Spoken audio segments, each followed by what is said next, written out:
Hello, welcome back to the Radiance Reserve podcast. I am your host, Jessica Ruger Jones, and today we have another special guest with us. Last week we talked about the divine design of beauty with our guest, Melvin Airhart, and we were having such a good time that we just wanted to continue the conversation.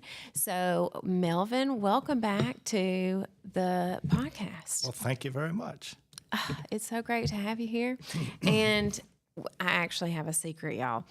We have an even specialer guest, more special guest with us, along with Mr. Melvin Earhart today. We have Miss Cherry Airhart, his most beautiful wife, with us in the building today to just join us for our podcast to answer a few questions. I'm going to be honest, I peer pressured her into popping her head in because she has so many wonderful things to say that I wanted to get her on too. So, guys, welcome. Thanks for being here. Yes, thank you. Of course. Okay, so today we are going to be talking about reclaiming. Hold on, I done forgot the name of my episode, y'all. Hold on one second. Reclaiming beauty from the world's lies. So, Melvin, question for you. What would you say some of the biggest lies that the world tells us about beauty? What are some of the biggest lies that the world tells us about beauty? Mm-hmm. That, Coach Jessica, is a good question. All right, so I guess I'll start out by owning this. Okay. And talking about things that I feel like the world has told me about beauty that I feel like is a lie. Mm-hmm. One is that that beauty is the world attempts to put beauty in one dimension, like just the way things appear, like to the eyes, and that it's just, the world wants to tell me that they know what beauty is. Okay. So they try to define beauty to me. And I feel like a lie that they have told me is that I don't really know what beauty is, but that they do, and I need to listen to them, and I need to adopt their definition of beauty. Yeah. And anytime I believe that, then I'm believing a lie. So to let the world, set the standards for beauty, Right. and that the world even should set the standard, is a lie. Yeah. So that's one way that the world has lied to me about beauty. Okay. Cherry, what about you? What would you say some of the biggest lies are that the world tells us about beauty? The world tells us that as far as women go, Yeah. I'll start there, is that you've got to be a certain size and you have to have a certain appearance. You've got to, if you're too fat, then you're not pretty. Or if you're too thin. Or if if you don't dress well, or if you don't take care of yourself, or Hollywood to me was the worst thing that came into the world that brought the biggest lie for what women should look like, Yeah. and what men should look like, and they set a standard that obviously the world will never reach. Right.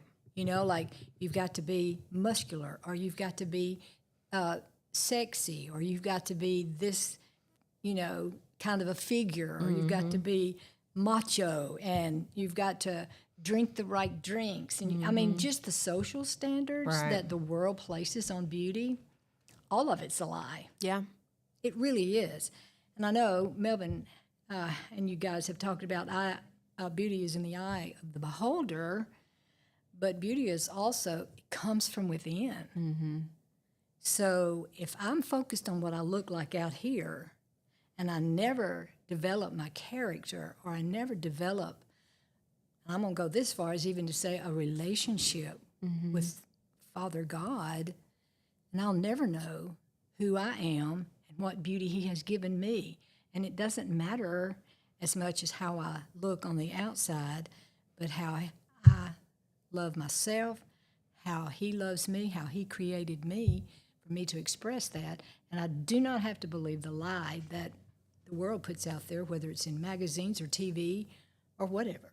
You know, most of that stuff was all designed, you know, to make the average person say, I want to look like that. That's what beauty is. Right. I want to be. I don't want to be compared to that. I want to be compared to what God says beauty is, and let His thoughts and His character in me portray what beauty is. Yeah, what she said. Come on. Look, this is why I wanted to have Cherry add her 2 cents, because her 2 cents is worth more than 2 cents. So, look, I could not agree with you more. I mean, I know for me personally, I have struggled my whole life with insecurities. I mean, as every woman, I don't know a woman that hasn't had some kind of insecurities, but just even working in the beauty industry, I see so many people battling these lies that they're not pretty enough, they're not good enough, their skin's not smooth enough, their skin's not even enough, they're not chiseled enough, whatever, you know, and they just think that, okay, if I get the right procedure done or if I buy the right cosmetics or whatever, and I can be beautiful, then I'll be worthy of love or whatever. And it's so sad because, I mean, I have fallen into this trap before. I mean, I struggle to fall into it all the time.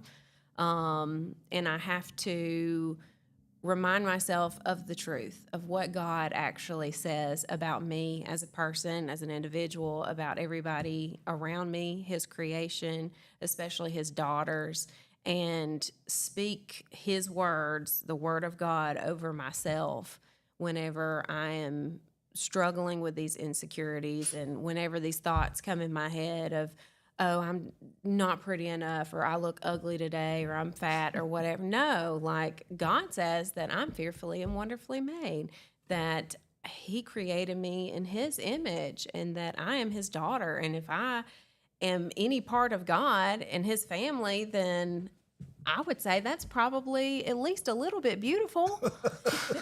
Yes. You know, I heard something in this conversation. All here, right.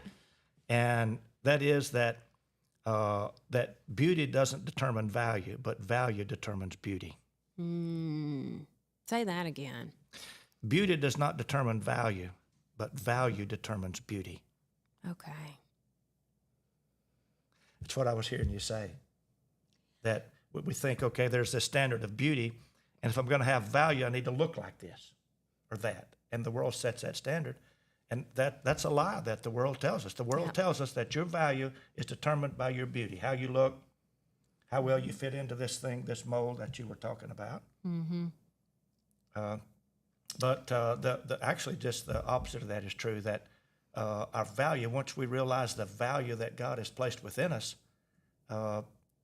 everyone, that's how everyone is beautiful, because everyone has value. And so when we start understanding beauty is determined by value, then that is why and how everyone can be beautiful. And so we all begin with value, and we can, that's kind of like the parable of the talents that we're given. Everyone is given like a baseline, and then what we do with that is what we're judged. We're not judged on what we're given, we're judged on what we do with what we're given. So if I judge myself on what I'm given, then I'm already believing a lie. And I'm doing something that God doesn't do. Hold on, say that again. I need this to sink in a little bit deeper. So Okay, so like the parable of the talents, the individuals, they weren't judged on what they had been given. Right. Like the one that had been given 5 talents, than the one that had been given 2 or even 1. He didn't say, okay, you got only 2 talents, so you're not as good as this one that got 5. No. So it's not what he gives us, it's what we do with what he gives us. That's the basis of judgment. That's the standard. Because the guy that got 2 talents, he doubled it, same as the guy that got 5. And the master told the fellow with 2 talents exactly the same thing, word for word, even though he had only 2 talents. So it's what we do with what God gives us. And to present it in a way that would, in holiness, as we talked about in the other session, that there's a beauty in that. Yeah. And so the world makes us want to believe that beauty determines value when really it's the other way around. And, Cherry, as you were talking about that, the inner beauty, I mean, that holiness is inside. Holiness is just a little play on words here, that holiness is always holistic. So God's holiness affects the way not only we act, but it affects the way we look. Yeah. And that's part of that inner beauty. And there's part of that inner health and that inner radiance. Yeah. Have you ever met someone that you just were attracted to the way they looked? And you're like, there's not really anything that's that outstanding about this particular person, male or female. But there's something about, like, there's a countenance that they walk under or over or whatever that just eludes out of them, and that's what, like for me, I can speak for me, that's what I would want to be looked at for. Yeah. Is like what comes out of me, would make me more beautiful than the way God created this person here. That there's some people you just look at and you go, wow, there's something about you that's just so beautiful. Yeah. Or so amazing.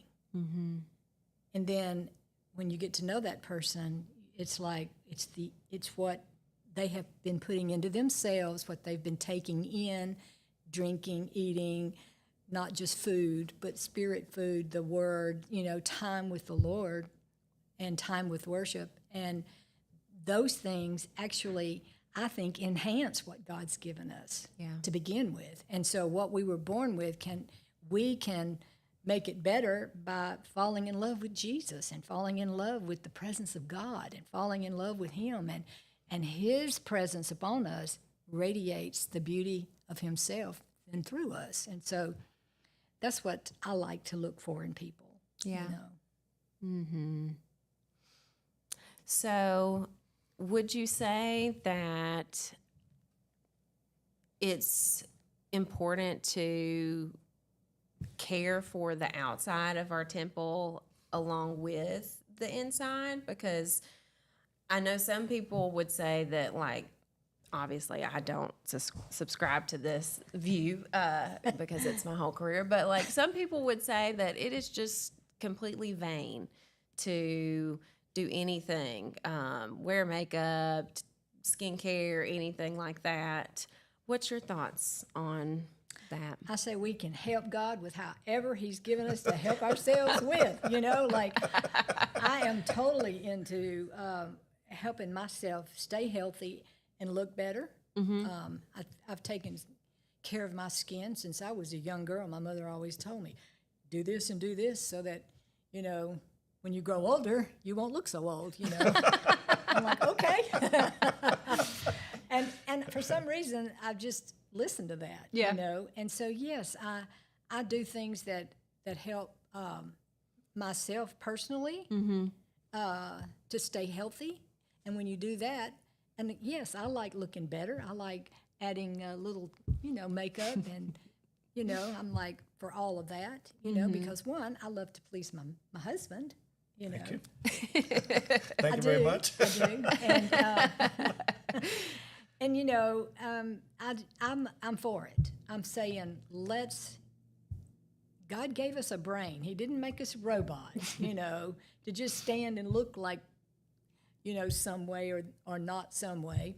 And his standard is the Word of God. His standard is the beautiful world that he created. And everything in this world is beautiful. Yeah. So I'm going to take advantage of eating the good foods that make me feel better. I'm going to take advantage of whatever he's got there that would make me look better. Yeah. You know, I think all of us want to do that. Yeah. You know, there's nothing. I don't feel like there's anything wrong with that. I know there's some out there that go, oh, I don't know about all this makeup, but it helps you. It helps. It helps us present a better. It helps me present who I am better. I feel more comfortable if I feel like I've been doing all that I can do to make me feel better and look better. I totally agree. So if I might could give the male Yes, perspective please give your perspective, Melvin. on this. I mean, I'm kind of outnumbered here, so I need to be careful here. But, I mean, I do know this. I mean, being married to a beautiful woman, Yes. inside and out, is a beautiful thing. Yeah.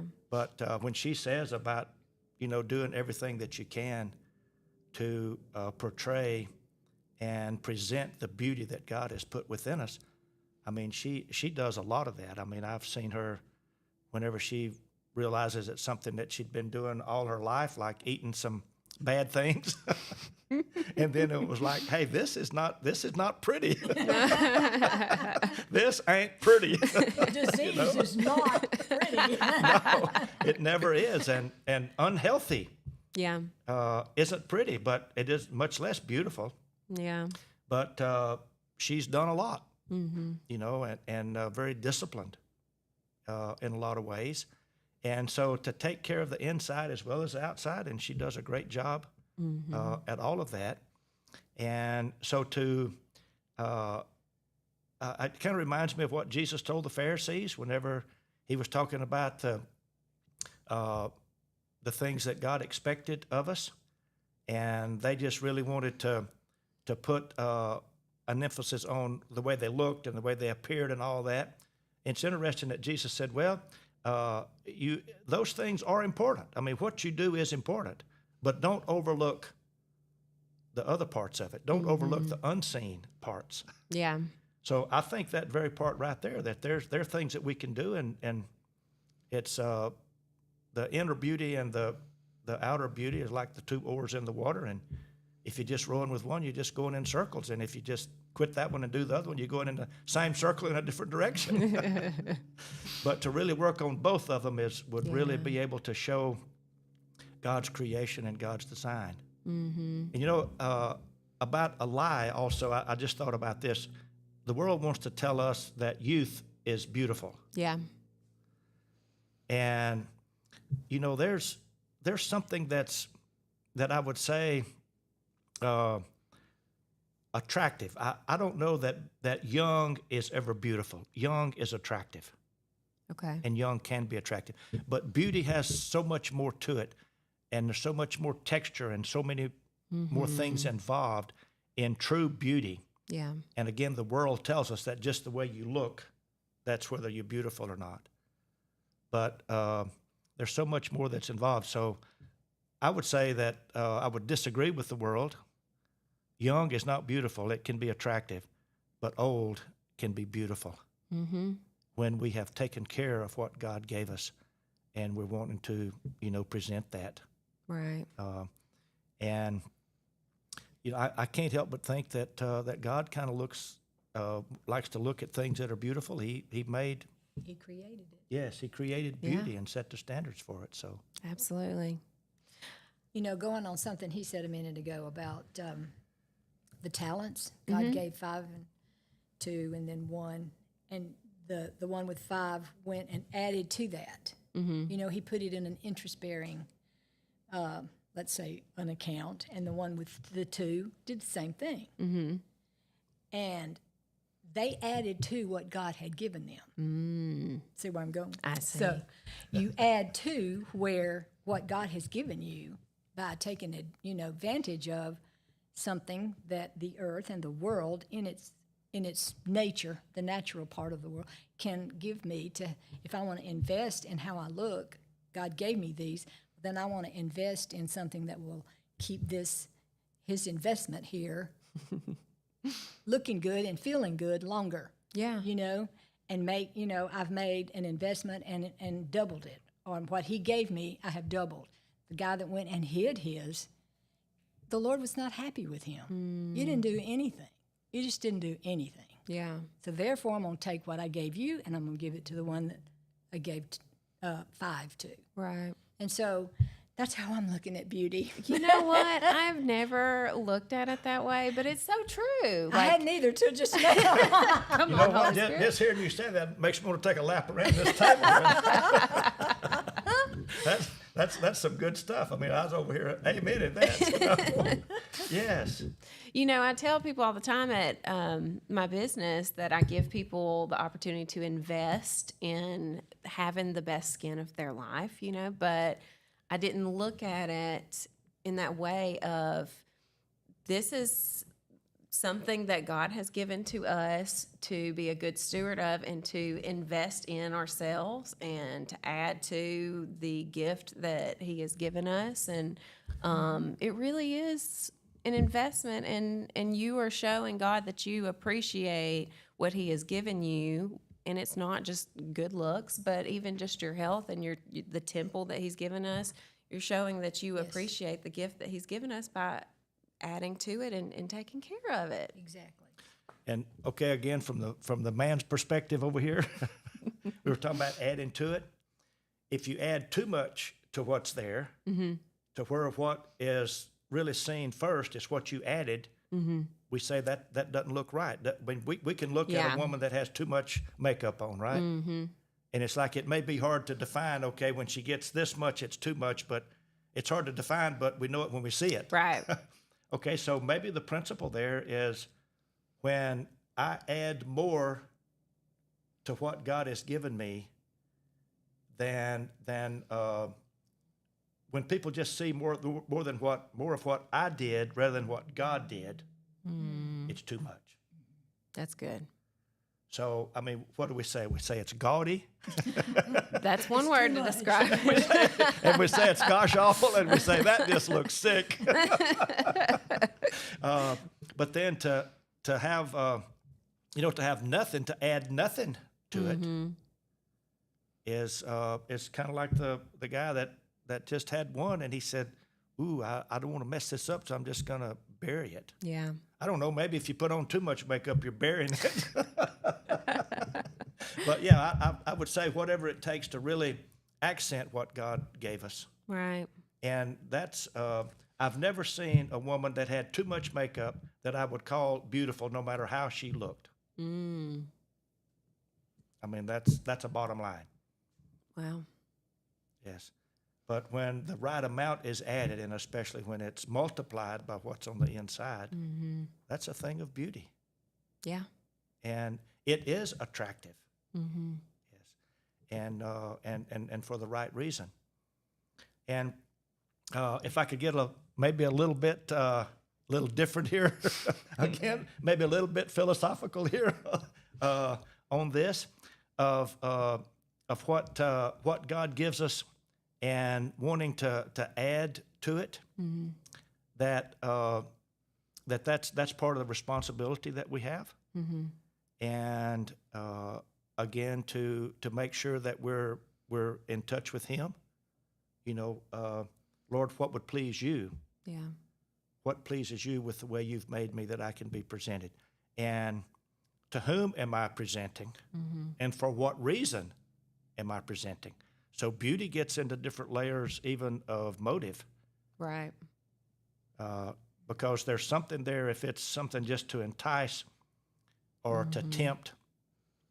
And, I mean, we would say that people, men or women, but especially in this situation, a woman that wants to look better, that's a desire that's given by God. Yeah. And so and just to understand that every desire that I have, every desire that you or anyone has a God-honoring way to be met. Yes.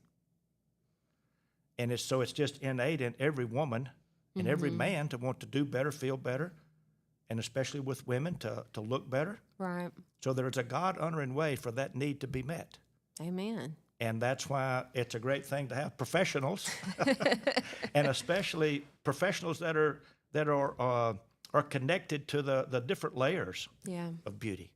And I think you do a great job of that in Thank a you. lot of ways. Thanks, guys.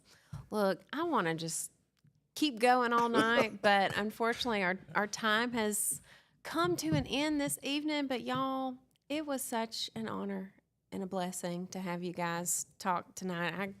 Look, I don't have to do anything when they're here. I just sit here and look pretty while they do all the talking. But thank you guys for coming. It was such an honor. And Cherry, thanks for joining us. Yes, on thank this. you, Cherry. Yes. It was a beautiful addition. Yes, it was.